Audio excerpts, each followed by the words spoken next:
Isso, vamos aplaudir o Senhor.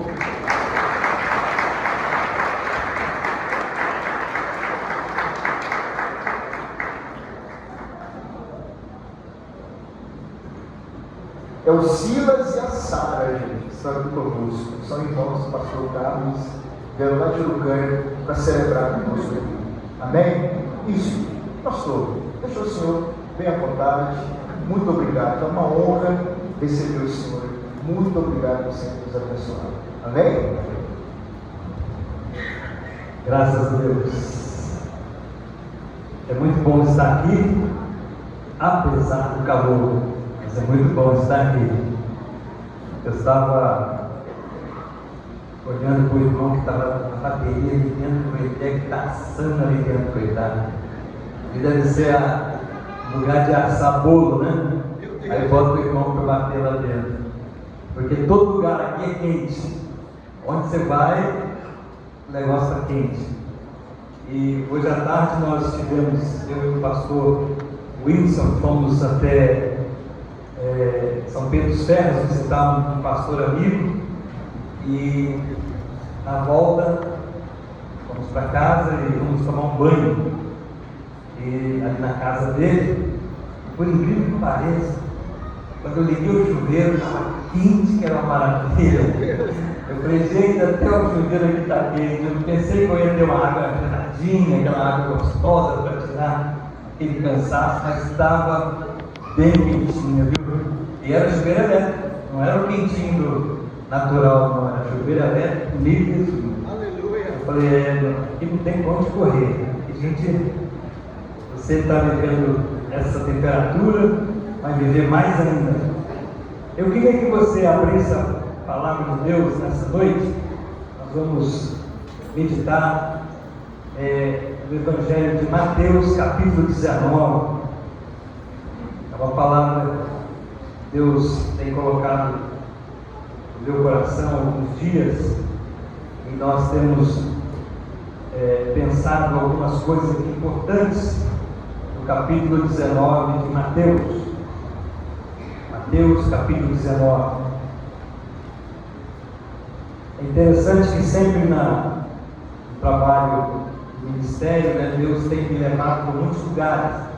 Hoje nós estamos aqui nesse lugar bem quentinho. Há 13 meses atrás eu estava lá no Canadá e era 20 graus abaixo do zero. Tudo branco lá fora, você só via neve e frio, né? Você bota a jaqueta, bota o que for, mas o frio continua. Aqui não, aqui você tira a jaqueta, tira tudo, o calor continua. Aqui é o oposto, então é assim mesmo. Mateus capítulo 19, alguns versículos aqui, a partir do versículo 16, diz assim: E eis que alguém, aproximando-se, lhe perguntou. Agora tem bastante água aqui. Mestre, que farei eu de bom para alcançar a vida eterna? E respondeu-lhe Jesus: Por que me perguntas acerca do que é bom? Bom só existe um.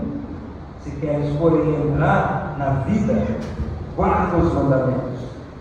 E ele lhe perguntou: Quais? E respondeu Jesus: Não matarás, não adulterarás, não furtarás, não dirás falso testemunho, honra teu pai e a tua mãe, e amarás o teu próximo como a ti mesmo. Replicou-lhe o jovem: Tudo isso tenho observado, que me falta ainda? E disse-lhe Jesus: Se queres ser perfeito, vai, vende os teus bens, dá aos pobres, e terás um tesouro no céu. Depois vem e segue. Tendo, porém, o jovem ouvido esta palavra, retirou-se triste, por ser dono de muitas propriedades. Pai, nós queremos te agradecer por essa noite. Obrigado pelo dom da vida. Cada um dos teus filhos que aqui está, ó Deus, estão vivos, estão cheios da vida que o Senhor tem dado a cada um. Nós queremos te agradecer pelo dom da vida. Obrigado pelo momento que podemos ter aqui para meditar na Tua Palavra, sobretudo podermos ter essa comunhão entre irmãos em Cristo e glorificar o Teu santo nome. Que a Tua Palavra venha nos corrigir, nos exortar, que a Tua Palavra venha nos animar, nos confortar, que ela venha nos desafiar a viver uma vida na Tua presença e que a Tua Palavra possa nos fortalecer dentro de cada necessidade que cada um de nós temos tido nesse dia. Que o Teu nome seja honrado e glorificado e o Senhor possa ser exaltado nessa noite, em nome de Jesus. Amém. Irmãos, eu estava há pouco tempo lendo um artigo, e esse artigo falava de uma pessoa muito famosa nesse mundo. E esse artigo ele mostrava a experiência de um homem chamado Bill Gates. Já ouviu falar em Bill Gates? Dono da Microsoft, um dos homens mais ricos do mundo.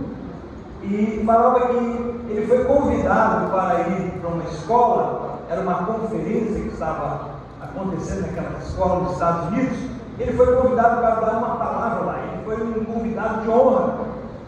Diz lá aquele texto que ele, ao chegar lá naquela escola, ele tinha um papelzinho dentro do seu bolso, do paletó, ele tirou aquele papel, abriu aquele papel diante de toda aquela escola e ele leu ali 11 coisas muito importantes que ele considerava para entregar àqueles jovens que estavam naquele momento. 11 coisas ele escreveu ali. Eu até anotei aqui no meu telefone, né? E eu quero ler para você essas 11 coisas que esse homem importante no mundo inteiro, ele levou apenas 5 minutos para ler aquelas 11 coisas. E a primeira coisa que ele fala lá, ele diz assim: a vida não é fácil, acostume-se. Ele estava diante de um número grande de jovens de uma escola secundária. Então ele diz: a vida não é fácil, acostume-se. A segunda coisa, o mundo não está preocupado com a sua autoestima.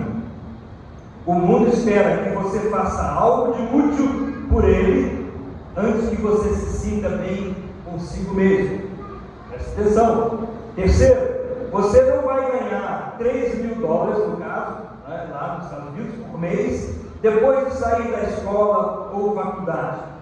Você não será vice-presidente de uma empresa com carro e telefone à sua disposição. Você deve conquistar com o seu próprio esforço. Quarto, se você acha que seu professor é duro, espere até você ter um chefe. Ele não terá pena de você. Quinto, se você acha que vender jornais ou trabalhar durante as férias não concordam com as suas expectativas, ou você rejeita isso, acredite, seus avós têm uma palavra diferente para isso e chamam isso de oportunidade. Sexto, se você falhar, a culpa não é dos seus pais. Não se arrependa dos seus erros, aprenda com eles. Sétimo, antes de nascerem, seus pais não eram tão críticos quanto agora. Olha, eles pagam as suas contas, lavam as suas roupas e têm que te ouvir dizer que são ridículos e antiquados. Então, antes de salvar o planeta para a próxima geração, primeiro tente arrumar o seu próprio quarto. 8. Na sua escola, eles podem ter eliminado, perder o ano, dando-lhe muita chance de passar, mas a vida não é assim. Isso não se parece com absolutamente nada na vida real. Se você cometer um erro na empresa, você está demitido. Você está na rua. Você não terá mais chance. 9. A vida não se divide em semestres. Você não terá sempre férias mais de um mês. E é improvável que outros funcionários ou colegas do trabalho o ajudem a cumprir suas tarefas no final de cada período. 10. A televisão não é a vida real. Na vida real as pessoas têm que largar o conforto e ir trabalhar. E por último, ele diz: seja legal, não copie e nem critique seus colegas que se esforçam. Há uma grande chance de que você esteja trabalhando para um deles. Ou seja, ele trouxe algumas observações da vida, do dia a dia, daquilo que ele já estava acostumado desde cedo, vivendo até chegar a ser esse homem mais rico do mundo. Ele aqui não está dando nenhuma fórmula de como ganhar dinheiro ou como fazer para que você possa ser ou chegar ao seu mesmo status. Ele está dando aqui algumas orientações muito práticas de vida, para que nós observemos, ou pelo menos aquele grupo de jovens, que era uma escola secundária, pudessem prestar atenção e ter cuidado naquilo que ele vai fazer no dia a dia, porque as coisas nem sempre são como parecem. Muitas das vezes nós achamos que vamos fazer certas coisas, não é? E que aquilo ali vai dar muito certo, quando na verdade nós estamos indo por um caminho muito complicado e às vezes não estamos sequer pensando que aquilo pode ser um grande desafio para nós ou até mesmo um desastre. Ou seja, é muito importante aprendermos com pessoas que saibam do que estão falando. Nós estamos vivendo dias em que os jovens hoje eles não querem mais ouvir dos seus pais, nem dos mais velhos. Eles estão com essa ferramenta. Então é só entrar online e aqui ensina tudo para eles. Em 2 minutos todo mundo sabe tudo. Em 3 minutos você sabe até colocar algo na sua vida que você acha, entre aspas, que vai resolver o seu problema. Em questão de segundos você diagnostica você mesmo. Você entra no Google e pergunta para o Google: Google, o que eu tenho? Meus sintomas são esses. E o Google responde, diz assim: você tem isso. O Google, o doutor Google, ele te orienta, ele dá um diagnóstico para você. Parece que você está assim, parece que você tem isso, ou tem aquilo outro, e é uma coisa impressionante. Hoje você chega em casa e aí você chega lá e fala: Alexa, me diz uma coisa, como é que está o dia hoje? Aí, Alexa, hoje o dia está muito bom, você curtiu o dia?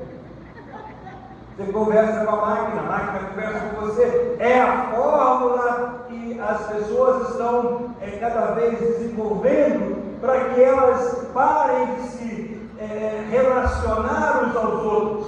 Eu não sei se você tem percebido isso, que a tecnologia hoje, eu moro num lugar que é tecnológico. A Inglaterra hoje é um dos lugares mais tecnológicos do mundo. Não sei se você soube, mas essa semana agora explodiu dentro do aeroporto de Heathrow, que é um dos maiores aeroportos do mundo. Ele está entre os 5 do mundo, maior do mundo, 1000 e tantos voos por dia. Explodiu lá uma estação de luz, e não sei o que aconteceu, mas de repente explodiu dentro do aeroporto de Heathrow. Tiveram que parar o aeroporto por um dia. Foi um caos no mundo. Você já imaginou um aeroporto lá na Europa, lá na cidade de Londres, na Inglaterra, parou o mundo? Porque os outros aviões que tinham que sair de lá para fazer os voos para chegar lá não podiam chegar, porque a coisa estava crítica. Então o mundo parou por causa de uma situação que aconteceu num lugar muito estratégico. Nós estamos vendo essas coisas acontecerem dia após dia, e o que está acontecendo conosco ainda é pior ainda, porque nós rejeitamos o nosso relacionamento de uns para com os outros, e nós queremos falar com as máquinas, e nós queremos que a máquina nos ajude a ganhar dinheiro, a nos fazer andar mais, a fazer isso, a fazer aquilo outro, e nós deixamos para trás os nossos relacionamentos. Pai não conversa com o filho, mãe não conversa com o marido, ou marido não conversa com a esposa, os amigos não se conversam, e aí no final você chega com uma pessoa e diz assim: e aí, como é que você está? Tudo bem? E aí, como é que estão seus amigos? Rapaz, tem muitos amigos. Nossa, eu estou com 3 milhões de pessoas me seguindo. São meus amigos, sei lá, eles estão ali. Quando na verdade, apenas um botãozinho que apertar naquela situação lá pode você perder 3 milhões de pessoas em segundos. Basta apenas uma pane. Basta apenas o sistema do iPhone, do iPad, do iFood, do não sei o quê, não é? Tem uma pane, daqui a pouco você não tem mais ninguém. Você tinha 3 milhões, agora não vai ter mais nada. Em questão de segundo, você é esquecido por todo mundo e todo mundo te esqueceu. Irmãos, nós precisamos voltar. A Bíblia diz que nós temos que voltar à prática do primeiro amor.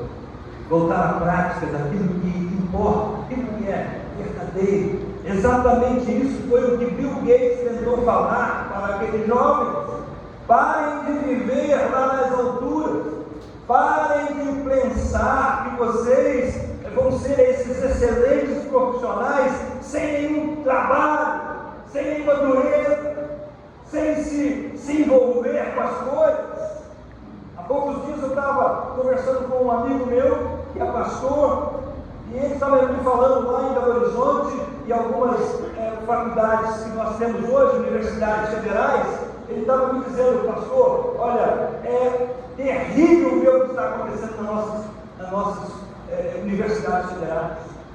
Eu tenho medo de chegar e ver que aquele profissional que está ali dentro, que está se preparando, que está tentando angariar conhecimento, para amanhã ser o meu médico, para amanhã ser o meu engenheiro, para amanhã ser um cientista ou alguém que vai fazer algo em prol deste mundo ou em prol da comunidade, das pessoas.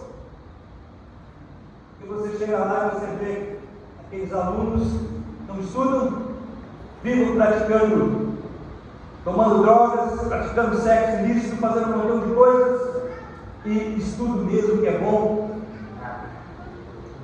E essas são as pessoas que estão aí pensando em garantir o seu e o meu futuro, porque eles serão esses futuros profissionais lá na frente. E talvez um dia você vai se deparar com alguém e na hora da sua cirurgia ele vai falar assim: ó, espera um pouquinho que eu vou conversar com o Dr. Google ali, ver o que o Dr. Google me disse. Meu Deus! Vamos tirar essa vesícula. Você está rindo, mas é uma grande realidade. Exatamente o que está acontecendo aqui nesse texto, que a palavra de Deus diz que Jesus se encontra com um jovem, e esse jovem, a Bíblia determina, ou a Bíblia coloca uma condição, uma posição sobre ele. Ele era um jovem rico. Ele não era apenas um jovem, mas era um jovem rico. Esse jovem rico aqui, a palavra diz que ele se aproxima de Jesus com toda a sua riqueza, ou seja, ele provavelmente era um rapaz proeminente naquela cidade, provavelmente as pessoas conheciam bem ele, provavelmente ele vivia dentro de um status social muito bom, porque ele era um jovem rico. Ele era um jovem rico, ele tinha dinheiro, ele tinha condições. Certamente, porque ele estava andando na sua vida, experimentando tantas coisas, ele também sentiu a necessidade de experimentar a Deus. Ele não só sentiu a necessidade de ter as coisas como ele tinha, não só a necessidade de se envolver com as coisas materiais, e possivelmente muitas pessoas estavam sempre com ele, tentando conhecê-lo e ele conhecer pessoas, e naquela comunidade talvez ele fosse um jovem muito proeminente, mas apesar de tudo isso, ele sentia a necessidade de conhecer Deus. Você pode fazer o que você quiser na sua vida. Você pode estudar, você pode trabalhar, você pode fazer o que você desejar. E você pode até mesmo ter as experiências que você tem tido e fazer da forma como você quiser. Mas você pode ter certeza de uma coisa: um dia vai bater ali no seu coração algo que vai pedir para que você saiba, para que você tente conhecer aquele que criou você e criou tudo isso. Vai bater essa necessidade, vai bater esse desejo de conhecer a Deus. Custa o que custar, faça o que você quiser. Você pode ser muito proeminente, ter muito dinheiro, mas vai sentir essa necessidade um dia de conhecer Ele, e é Senhor que é dono de todas as coisas, é Deus. A Bíblia diz aqui que ele chega até Jesus e ele faz uma pergunta estranha. Ele diz assim: bom mestre,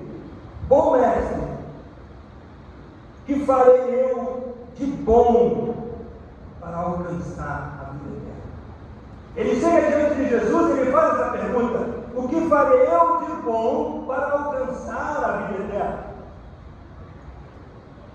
Na verdade, esse jovem aqui, ele estava pensando, ele estava entendendo que a questão da vida eterna estava ligado com alguma coisa que ele poderia fazer para receber a vida eterna.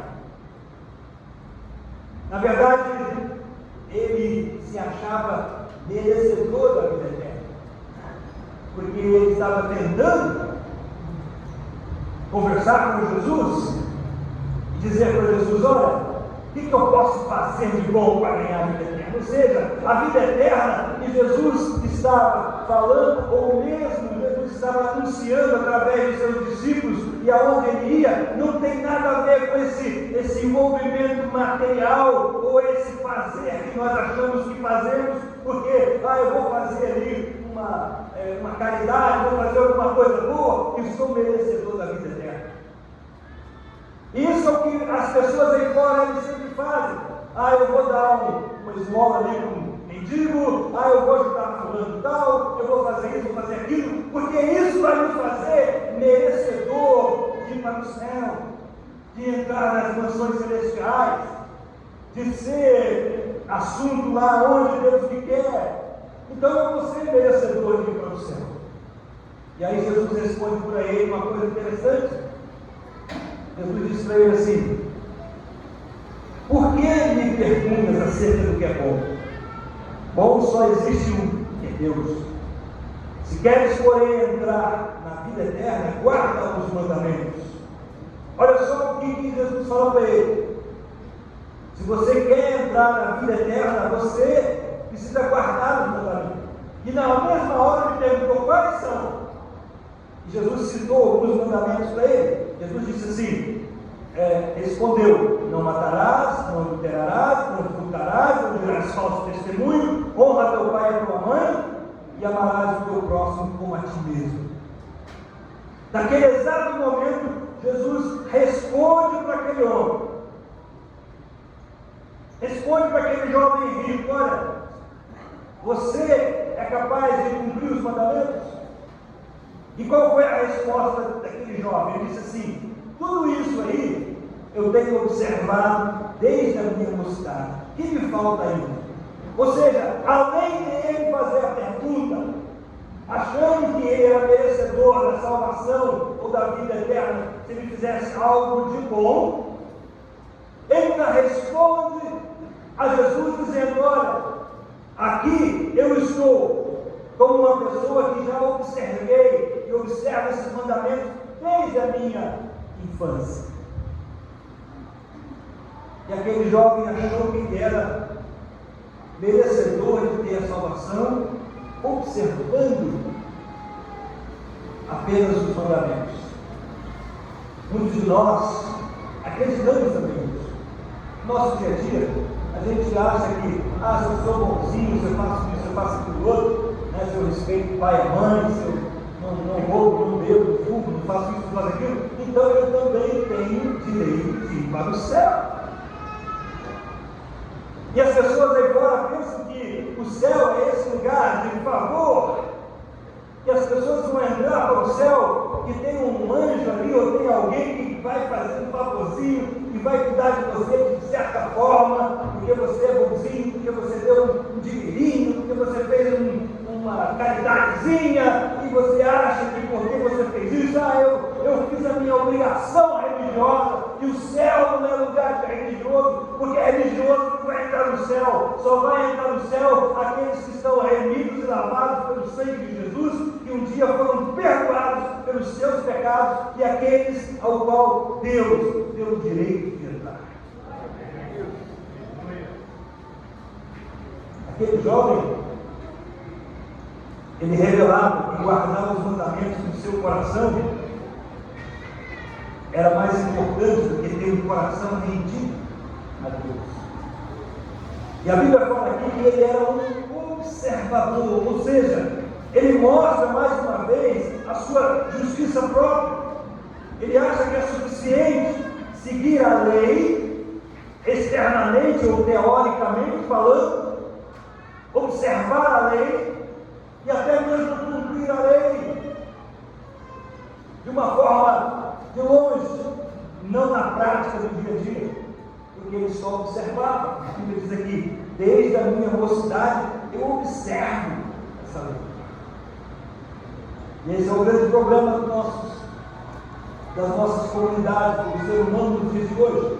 Muita gente observa também a lei, mas poucos cumprem a lei. Somos observadores, mas não cumpridores.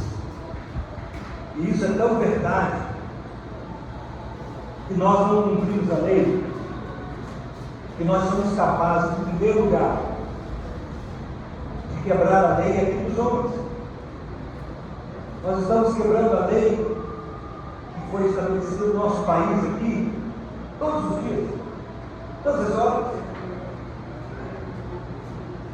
A prefeitura lança uma lei, fala que existe um horário de silêncio e a gente não respeita. A gente bota o carro incrementado, o som incrementado, sai por aí fazendo barulho. Sai gritando na rua, fazendo um montão de coisa e não respeita a lei.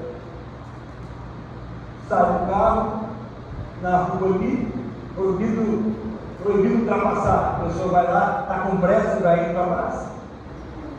Descumpriu a lei. É uma placa de contramão, a pessoa vê aquilo lá, a fala, mas não tem problema não, é rapidinho, eu vou entrar aqui rapidinho. E é tão interessante isso que nós vemos até as nossas próprias autoridades, até os nossos próprios policiais descumprem a lei. Diversas vezes estão descumprindo a lei. Eles falam da lei, tentam mostrar para nós que existe uma lei, mas muitas vezes eles mesmos estão descumprindo a lei. Ali na cidade de Ucrânia, onde mora meu pai está com 96 anos, está minha irmã, meu irmão, são jovens ainda. Meu pai teve um segundo casamento e nasceu meu irmão e minha irmã. Meu irmão é advogado, jovem ainda, 24 anos, é advogado. Já tem carteira da OAB, ele tem a carteira ABCD, ele tem a carteira OAB. A minha irmã está com 23 anos, 23 anos, já é fisioterapeuta, já está formada. Mas olha em Ucrânia, eu cheguei essa semana, e aí entrei no carro com meu irmão, mais uma pessoa, e aí, na mesma hora, lá na Inglaterra, isso aqui já é de prática. Você entrou no carro, sentou, a primeira coisa que você faz? Segurança. Você coloca o fuzil. Isso é normal. Você aprende isso na autoescola. E autoridade nenhuma lá na Inglaterra vai ensinar ninguém a dirigir, a não ser que você passar pela autoescola. A autoescola está autorizada a fazer isso. Eles ensinam direitinho. E depois, se você quebrar a lei no dia a dia do trânsito, o guarda vem e fala: você não passou pela autoescola? Eu não aceito. Então por que você está descumprindo a lei? Então agora você vai ser multado. Na mesma hora eu coloquei o cinto. E aí eles falaram assim comigo: não precisa não. Eu falei: ué, como não precisa? Nós não estamos aqui na cidade, não vou sair de carro? Não precisa não. Eu falei: gente, sabe o que isso vê? Não, eles não estão nem aí para nós. Ou seja, os próprios policiais não cumprem a lei. Não cumprem. Quando, alguns anos atrás, eu morava na Ucrânia, era diferente. Pelo menos as autoridades que estavam lá, os policiais, eles não deixavam ninguém sair com o carro dentro da cidade sem colocar o cinto. E muita gente reclamava, mas cinto de segurança aqui dentro da cidade, não sei o quê, mas era lei, é lei. Mas nós estamos já dispostos a quebrar a lei. Se nós somos capazes de quebrar uma lei tão simples, que tenta nos ajudar para nós não criarmos problemas para nós mesmos e evitarmos até a morte, como é que nós vamos querer entrar no reino de Deus se nós não cumprirmos a lei dos homens? Certamente nós não vamos cumprir a lei de Deus. Nós vamos fazer como esse jovem rico, vamos apenas observar. É só uma observação, mas não é cumprir, não é ser cumpridor. É interessante que exatamente com isso aqui, Jesus começa a mostrar que aqueles mandamentos, que aquele jovem, ele apenas observava, ele apenas estava interessado em ouvir, em saber, mas não em cumprir. Guardar os mandamentos, para muitas pessoas, pode ser até uma coisa fácil, mas não é suficiente para herdar o reino dos céus. A Bíblia diz que até os demônios creem, a Bíblia diz que até Satanás conhece a lei de Deus, sabe de tudo, mas no entanto ele é o diabo e ele não vai para o céu, ele vai para o inferno. Ele já foi julgado. Agora, se nós tentarmos brincar com a lei de Deus, com aquilo que Deus deixou para nós, para que nós obedecêssemos, para que fôssemos felizes, fôssemos guardados por Ele, fôssemos protegidos por Ele, fôssemos ali estar com a presença dEle conosco, evitando qualquer tipo de ação contra nós, e Ele ali nos protegendo, por que eu vou fazer algo contra um Deus e uma lei de Deus que é o meu bem? Porque a lei de Deus quer o seu bem. Não furtarás é ruim? É ruim para quem é ladrão. Não matarás é ruim? É ruim para quem mata. Ou seja, a lei, ela é ruim, ela é má para quem não é cumpridor dela. Ela sempre será assim. Se nós temos aqui na nossa vida, no dia a dia, se nós temos pessoas, né, que muitas das vezes praticam um crime, essas pessoas estão sendo punidas. A punição é para correção, é para a proteção do Estado, proteção da sociedade, proteção da família. Mas muitas vezes nós mesmos estamos quebrando.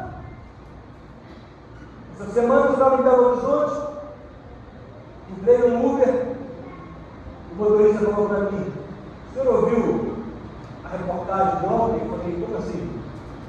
Lá no Barreiro? Eu falei: reportagem? O que aconteceu? Ele falou: olha, um Uber moto estava com uma pessoa na garupa, uma mulher, estava levando ela para o trabalho, uma coisa assim, e na rua, no cruzamento, tinha lá uma faixa de pare.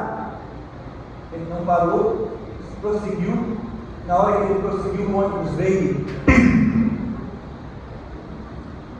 pegou aquela moto de cheio. Ele caiu para um lado, aquela moça para o outro. Estão lá no hospital e estavam pela.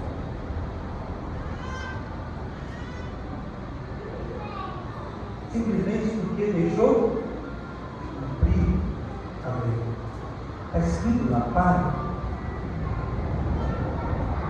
Nós estamos tão voltados para os nossos pensamentos, para os nossos desejos, para as nossas vontades, que nós ignoramos até os sinais que nos protegem.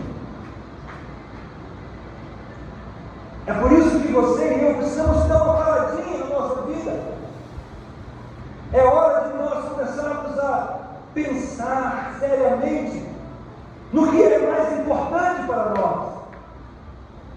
Que tudo parece hoje, no dia a dia, urgente. Tudo é urgente, mas o que é importante? Se você for correr atrás das urgências, essa urgência pode levar você à morte. Porque você vai tentar resolver o naquele ímpeto de querer fazer as coisas rápidas, você pode infringir a lei, você pode ignorar sinais muito importantes, e naquilo ali você pode perder a própria vida. E nós estamos vendo aí centenas e milhares de jovens hoje perdendo a vida exatamente dessa forma.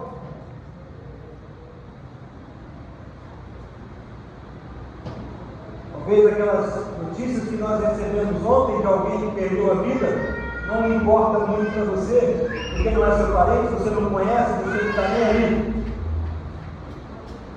Mas quando chega na sua casa, os parentes, aqueles que você mais ama, aí as coisas ficam complicadas. Jesus chega para esse discípulo aqui, ou para esse jovem rico, que queria ser discípulo, na verdade, e Jesus mostra para ele: olha, você não guarda nem os mandamentos, porque você é apenas um observador, mas você não tem um coração rendido a Deus. Ou seja, você está achando que fazer algo de bom vai conseguir levar você para a vida eterna. Você está achando que apenas observar a lei e não cumpri-la, você vai ter o direito de entrar na vida eterna. E Jesus então ele vai mais profundo. Ele mostra aqui que a obediência aos mandamentos ela é consequência de um coração que já foi transformado pela graça de Deus.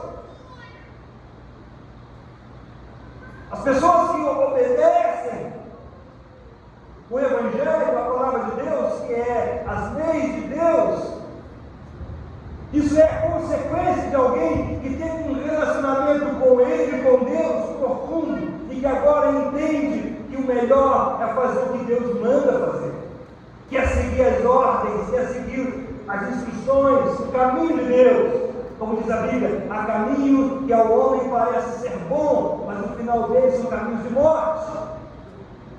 Então, quando você para um pouquinho, ouve a Deus e você segue o mandamento que Ele está te dizendo, você vai evitar muito problema na sua vida. E por fim, o inferno, porque Deus quer levar você para o céu, não para o inferno. A obediência aos mandamentos, ela é consequência do coração transformado. E a vida eterna, ela é concedida apenas àqueles que pela fé se arrependem genuinamente do seu coração.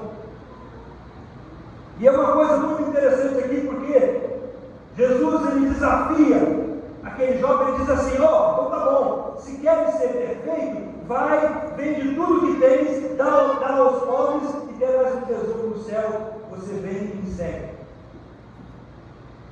Parece até que para Jesus o assunto aqui da entrada no reino dos céus, ou a prova de que alguém foi realmente transformado por Cristo, está vivendo uma prosperidade celestial aqui na terra. E não tem muito a ver com o ter que Jesus está falando aqui, ou adquirir posses, ou bens, ou dinheiro aqui nessa vida, e sim quanto aquilo que está acontecendo na vida daquela pessoa de transformação. Jesus fala para ele, mostra para ele que o mais importante não é ele ter. As pessoas pensam que quanto mais tem, mais importante elas ficam. Jesus está dizendo para ele aqui: olha, a questão aqui não é o ter, a questão aqui é o ser. Se você está disposto a abrir mão dos seus bens que você tem para ajudar a quem não tem, você estará apto para entrar no reino dos céus. Se você está disposto a abrir mão daquilo que você tem, e muito, para ajudar quem não tem nada, você terá um caminho para o reino de Deus. Porque é dessa forma que Deus faz. Talvez para nós não faz efeito, porque o que nós queremos é conforto, o melhor para nós e para a nossa família. E os outros, mas Deus, Ele não vê assim. Ele olha para a humanidade e vê todos, cada um de nós iguais, com necessidades iguais. E existem milhares, milhões de pessoas no mundo hoje que são piores que eles. Com fome, com sede, sem lugar para ficar. Eu estou participando de um projeto hoje lá no Marrocos, norte da África. Há mais ou menos 2 anos atrás, 1 ano e meio, teve um furacão lá em Marrocos. Uma das cidades do Marrocos, aconteceu que todas as casas caíram. A população daquela vila, daquela cidade, daquela pequena cidade, as famílias perderam todas as casas. Todas. Todo mundo ficou lá ao relento. E alguns pastores da Inglaterra, os irmãos, começaram a fazer, orando por eles, e sentiram o desejo de contribuir e ajudar. E aí nós criamos um projeto para reconstruir as casas daquelas pessoas. Nenhum deles era cristão, todos muçulmanos. Mas nós fomos e começamos a reconstruir a casa daquelas pessoas. Em primeiro lugar, o que tivemos que fazer, eles não tinham lugar para ficar, nós tivemos que levar barracas, muitas barracas, para eles morarem em barracas. Era muito quente, mas estava na época do frio, estava um frio terrível. E no acampamento que aquelas pessoas estavam, eram centenas, milhares de pessoas, tivemos que colocar aqueles banheiros individuais, tanto para homens como para mulheres, para as crianças, e muito difícil. Imagine você chegar lá na sua casa, você olhar assim, a sua casa está totalmente destruída, não sobrar nem um tijolo, tudo no chão. Os móveis, tudo está lá, não tem mais nada. Foi o que aconteceu com eles. E porque nós começamos a fazer isso, muitos deles falaram para nós: olha, agora nós queremos saber sobre esse Jesus que vocês falam. Porque se vocês são capazes de fazer isso por nós, isso significa que esse Jesus ensina muito bem vocês. E a palavra de Deus está começando a ser pregada. Porque nos preocupamos em ajudar aqueles que não vivem. Estão no desespero. Você já imaginou a falta de esperança dessas pessoas, com filhos pequenos, algumas pessoas grávidas, outros com crianças já neném, bebê, e não ter onde morar, não ter lugar, não ter comida, não ter nada. De repente você se vê assim um caos total, você fica no desespero. De repente você vê pessoas se preocupando, trazendo alimento, trazendo roupa, trazendo lugar para você ficar, providenciando pelo menos as coisas básicas da vida que você precisa. Só pode ser essas pessoas de Deus a se preocupar com pessoas que estão em tanta necessidade. Jesus está dizendo aqui para aquele jovem rico: olha, se você não abrir mão e nem renunciar e se esvaziar por amor, não aquilo que você tem, não por aquilo que você acha que vai herdar a vida eterna, mas por mim, por Ele, por Jesus. Porque em primeiro lugar, a Bíblia diz: buscar em primeiro lugar o reino de Deus, e todas as demais coisas serão acrescentadas. Ou seja, em primeiro lugar você tem que buscar a Deus, amar a Deus, conhecer a Deus. E no dia que você conhecer a Deus, você vai amar a Deus, porque você vai ver que Deus é tão bom que você não vai querer mais sair da presença dele. O que Jesus está dizendo aqui para o jovem rico é: se você está disposto a dar tudo o que você tem aos pobres, tudo que você tem, você vai adquirir um tesouro no céu. Mas não é só isso, é mais do que isso. A ênfase aqui não é o dar aos pobres, e sim o valor que se dá a Jesus. Qual é o valor? Aquele jovem que não sabia que a pessoa que estava com ele ali era Jesus, o Filho de Deus. E quem estava falando com ele ali era o único que poderia traçar o caminho para ele, ou seja, ele era o próprio caminho para ir para o céu. Porque Jesus chegou a declarar: eu sou o caminho, a verdade e a vida, e ninguém vem ao Pai se não for por mim. Não há acesso a Deus, não há acesso ao reino de Deus, não há acesso aos céus se não for por Jesus. E Jesus, Ele é melhor do que as suas bênçãos. Muitas das vezes nós estamos atrás das bênçãos de Jesus, quando na verdade nós temos que estar atrás de Jesus, porque Ele é melhor do que as suas bênçãos. Ele tem o melhor para nos dar, Ele tem tantas coisas a fazer, mas Ele gostaria desse relacionamento que nós podemos ter com Ele todos os dias, apesar de termos as nossas dificuldades e os nossos desafios no dia a dia, nós podemos ter um relacionamento com Ele diário. E quando nós temos um relacionamento diário com Jesus, nós descobrimos que Jesus é melhor do que as suas bênçãos. Amém, meu Deus. Sabe aquele negócio do pai com o filho? Muitas vezes o pai tenta mostrar para o filho que ele ama tanto o filho, e aí começa a dar um tanto coisa para o filho, né? O filho está nem aí para o pai, ele está interessado, né? O pai dá uma moto, ele quer uma BMW. O pai dá uma BMW, ele quer uma coisa maior. Ele está interessado em ganhar do pai, em receber as bênçãos do pai. Mas poucas vezes ele senta lá e vai falar: pai, é tão bom estar contigo. Pai, que bom que o Senhor é meu pai. Que bom que você zela por mim. Quantos de vocês, quantos de nós somos capazes de fazer isso com aquelas pessoas que mais amamos?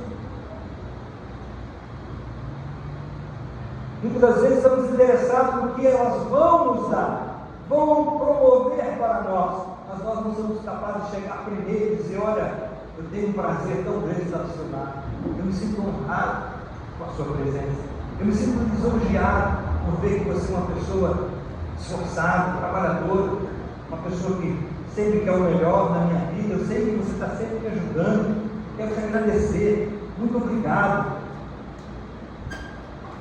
Mas é tão mais fácil a gente chegar na casa do vizinho e falar assim: nossa, fulano hoje estava tão irritada que eu não estou aguentando. Você nunca lembra que aquela pessoa que estava irritada um dia te ajudou tanto? Quantas pessoas acontecem isso no dia a dia? Quantos relacionamentos estão aí destruídos, quebrados completamente? Porque nós entendemos que as pessoas, elas têm que nos dar alguma coisa, elas têm que nos fornecer algo, elas têm que nos abençoar, e nós não temos que fazer nada. Nós temos apenas que receber. Era o que exatamente esse jovem aqui estava pensando.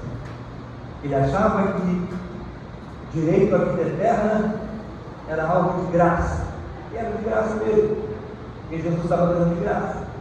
Mas, para ter esse direito de graça, você precisa ter uma disposição no coração de obedecer a Deus, seguir os seus mandamentos e cumprir aquilo que Deus deseja. O problema do jovem rico não era apenas a sua riqueza, mas o fato de que a sua riqueza ocupava o lugar de Deus no seu coração. O dinheiro que ele tinha ocupava o lugar de Deus. E era algo tão forte que nem reconhecer a Jesus, quem estava ali para abençoar ele reconheceu. Ele queria: eu quero fazer algo para ser merecedor da vida eterna. E Jesus então ele faz uma afirmação que é muito impactante para os seus discípulos, a partir do versículo 23 e 24, que diz assim: em verdade vos digo que é difícil entrar um rico no reino dos céus, e ainda vos digo que é mais fácil passar um camelo pelo fundo de uma agulha do que o rico entrar no reino de Deus. É uma palavra dura, muito difícil. Muito difícil. Mas em outra ocasião, aqui no Sermão do Monte, no capítulo 6 de Mateus, versículo 24, Jesus afirma, ele diz assim: em verdade eu digo para vocês, cuidado com o perigo das riquezas, do dinheiro, na vida. Aqueles que querem seguir a Jesus, querem seguir a Deus, tem que ter muito cuidado com isso, porque ele diz assim: ninguém pode servir a dois senhores, porque ou há de aborrecer-se de um e amar o outro, ou se devotará a um e desprezará o outro. Não podeis servir a Deus e as riquezas. A questão do materialismo é tão forte, e pode se tornar algo tão forte na vida das pessoas, que Jesus compara o materialismo a um Deus. Ninguém pode servir a dois senhores, ou seja, um é Ele, Jesus, Senhor, Deus, e o outro é as riquezas. Pessoas matam pelas riquezas, pessoas destroem seu lar pelas riquezas, pessoas abandonam suas famílias com riqueza, por dinheiro. O mundo está nessa correria diária, todos os dias. Aliás, está aqui o celular, para você entrar. Cada vez que você entra, você vai ver aqui, que chamam de phishing, né? Você vai ver aqui alguém tentando te pescar. Olha, clica lá, porque tem aqui algo para você. Você vai ganhar tanto em questão de minutos, você vai fazer isso, vai fazer aquilo, você vai ficar mais rico do que o Bill Gates. Tem muita gente que acredita e vai, quer. E também, através disso aqui, muitas pessoas passam suas informações pessoais, e quando ele vai ver, aquela pessoa que estava oferecendo dinheiro para ele, rapou o dinheiro todo dele lá no banco.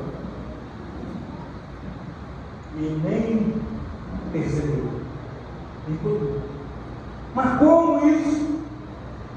Os hackers, os experts em computação, em programas, eles sabem muito bem como entrar no seu sistema, eles sabem muito bem como fazer algo para arrancar suas informações pessoais, e ali ele trabalha de tal maneira que ele entra e ele rapa todo o seu dinheiro lá do banco, você nem fica sabendo.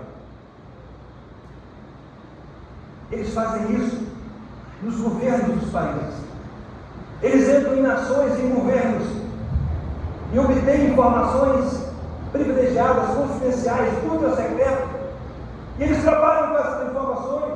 Eles estão fazendo isso a cada instante, a cada momento, a cada minuto, a cada segundo.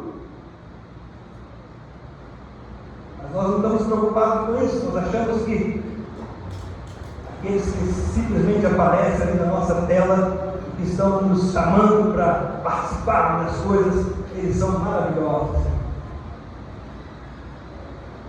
Você às vezes fala com alguém do outro lado e você pensa que é aquela pessoa que você conhece, e quando na realidade não é ela, é outro, bem desconhecido, que você jamais viu, e ele está recebendo todas as suas informações.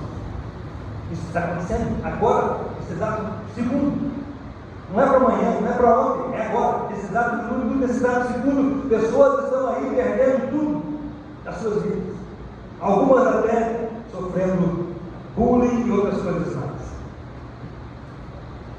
Jesus diz: não andeis ansiosos pela vossa vida, quanto que haveis de comer ou beber. Por que essa ansiedade? Por que esse afã de querer ganhar dinheiro toda hora, todo momento? Cuidado! Cuidado, você é mais importante do que o dinheiro. Deus se preocupa com você como cidadão, como pessoa. Ele quer cuidar de você, Ele quer trazer a sua necessidade, não apenas material, mas física, espiritual, emocional. Deus deseja fazer isso, porque Ele é Deus, Ele ama você, Ele ama a mim, Ele deseja o melhor para nós. E se nós não apenas observarmos os seus mandamentos, mas cumprirmos os seus mandamentos, certamente nós vamos viver melhor. Nós vamos caminhar melhor. Nós vamos ter uma saúde mental que muitas pessoas aí hoje não têm. Pessoas desesperadas aí. Quando bate o diagnóstico, então, de uma doença terrível, desmorona toda a família. família, desmorona toda aquela pessoa de uma maneira terrível. E naquela hora, quando bate esse diagnóstico, aquela pessoa, ela não vai se lembrar do dinheiro, ela não vai se lembrar do que a conta ela tem no banco, ela não vai se lembrar do carro bonito que ela tem, ela não vai se lembrar da casa luxuosa que ela tem, ela não vai se lembrar de nada disso. Sabe o que ela vai querer? Ela vai querer cura, ela vai querer buscar alguém que traga solução para ela naquele problema porque ela está prestes a morrer. Deus não deseja que isso aconteça com você e nem com a sua família. Existem milagres.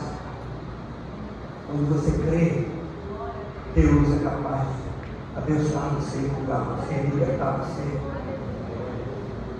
Ele é capaz de trazer no seu coração, na sua mente, a saúde mental que você precisa. Nós temos vários exemplos aqui na Bíblia de homens e mulheres que acreditaram no poder de Deus. E por causa disso, eles foram abençoados. Homens que não tinham nem direito a ter filhos, porque a esposa era estéril, não tinha condições. Mas Deus falou para ele: ó, confie em mim, tenha fé, eu vou te dar um filho. E às vezes Deus vai ao extremo, porque Ele não apenas Ele promete, mas Ele cumpre. Mas Ele cumpre no tempo dele. Às vezes a gente pede e acha que Deus tem que responder amanhã, imediatamente. Então, como se fosse o nosso celular, só bater na tecla ali e pronto, a resposta está lá.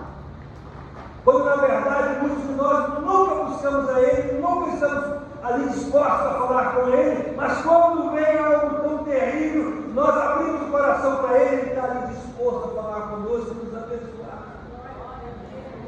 E a cuidar de nós. Mas Ele tem o tempo dele.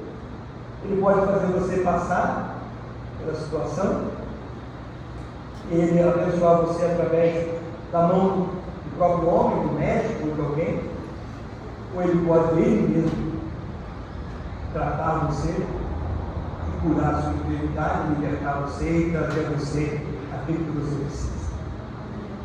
Mas para isso precisamos de fé, acreditar. Esse jovem aqui, ele não tinha fé em relação a Jesus que estava ali.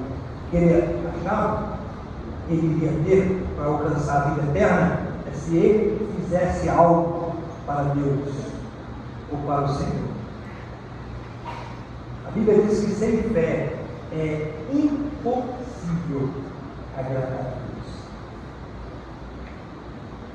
Se você quiser agradar a Deus, a primeira coisa que você precisa ter é fé, crer.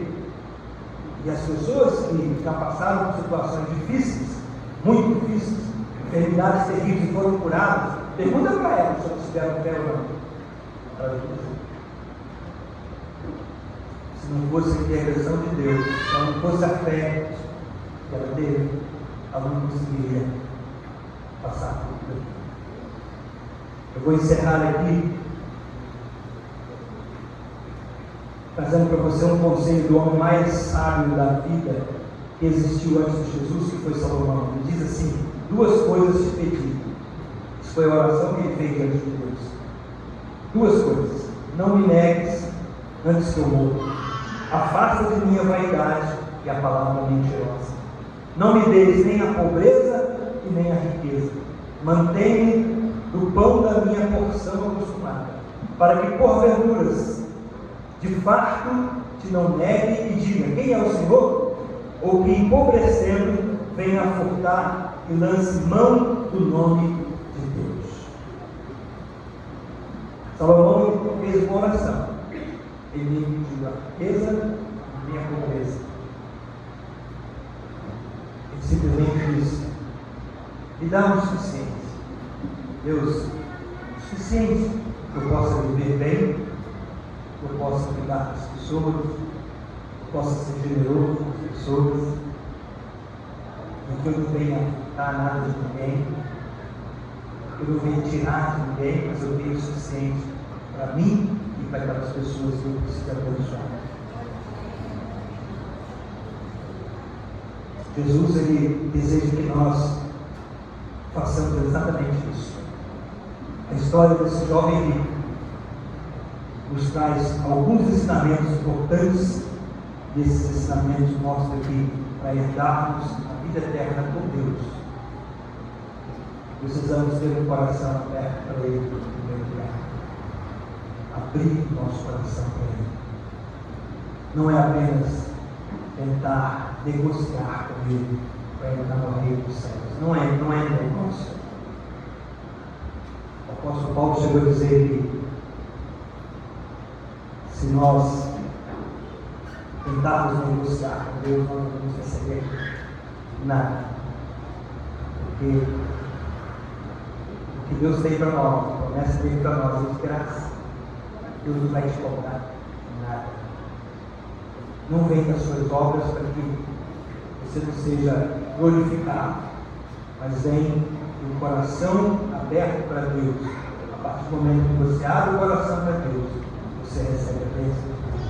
E ao receber a bênção de Deus, Ele faz questão de te dar em abundância para você e para aqueles que estão ao seu lado com necessidades. Eu gostaria que você ficasse de pé agora. Nós vamos orar nesse exato momento.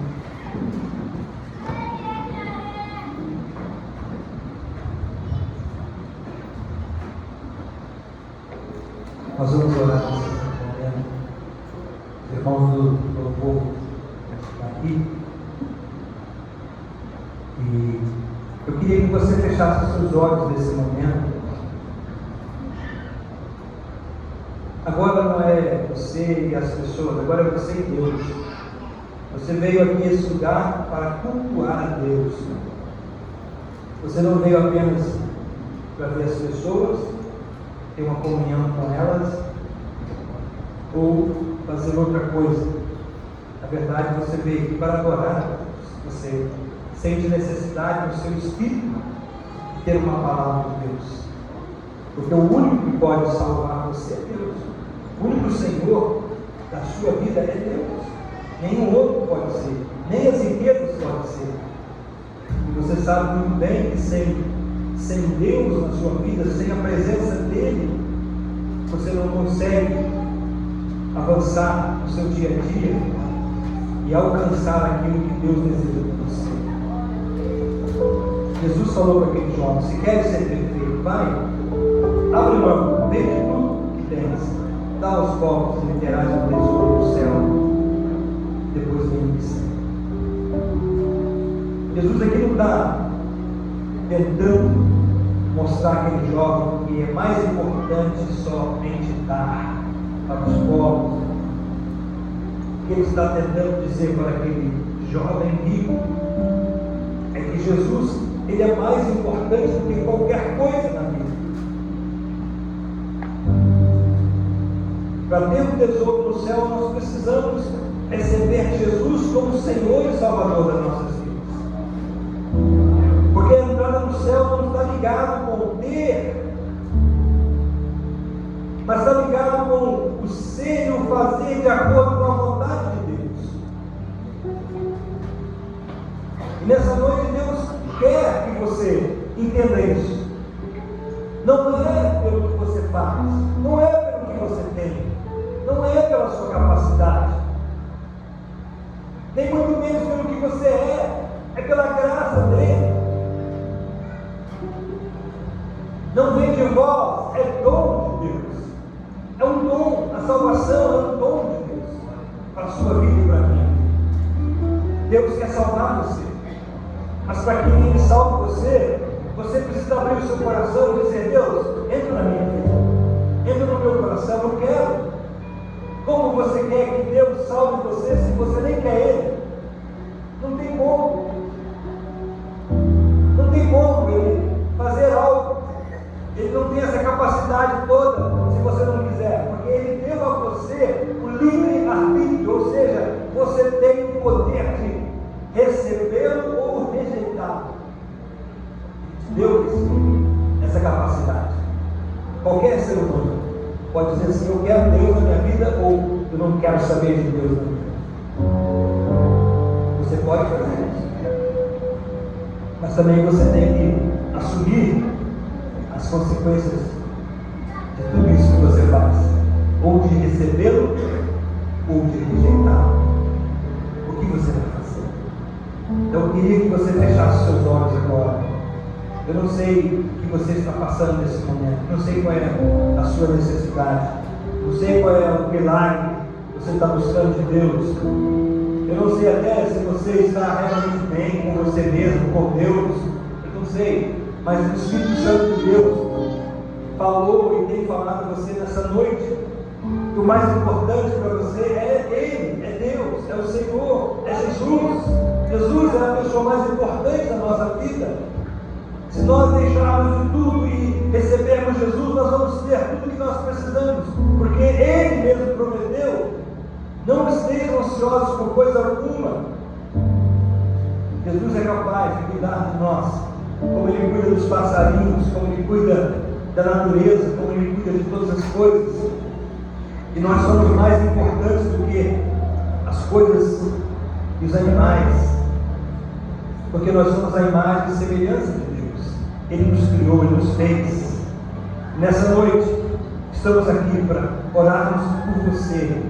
Mas se você quiser dar um passo de fé nessa noite, e algo que você está tendo tanta dificuldade na sua vida, quem sabe até mesmo você ainda não tem certeza da sua salvação, você não sabe se Jesus realmente salvou você ou se não salvou, e se você nessa noite estiver disposto a abrir mão e dizer assim: Senhor, entra na minha vida, entra no meu coração, eu quero dizer, eu quero.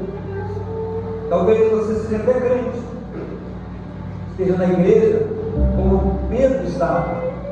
Pedro seguia Jesus, era um apóstolo, mas Jesus disse para ele: Pedro, quando tu te converteres, você vai e ajuda os teus irmãos. Pedro também não era convertido, andava com Jesus e não tinha se convertido. Muitas vezes estamos na igreja, mas não se convertemos, nosso coração não se converteu. Nós não estamos pensando como Deus pensa, nós não estamos entendendo o que Deus está falando, porque nós não estamos ainda convertidos, nosso coração não está convertido, não abrimos mão de nada. E se nessa noite você sentir que Deus falou no seu coração e você quiser uma oração, eu gostaria que você saísse do seu lugar, viesse aqui na frente.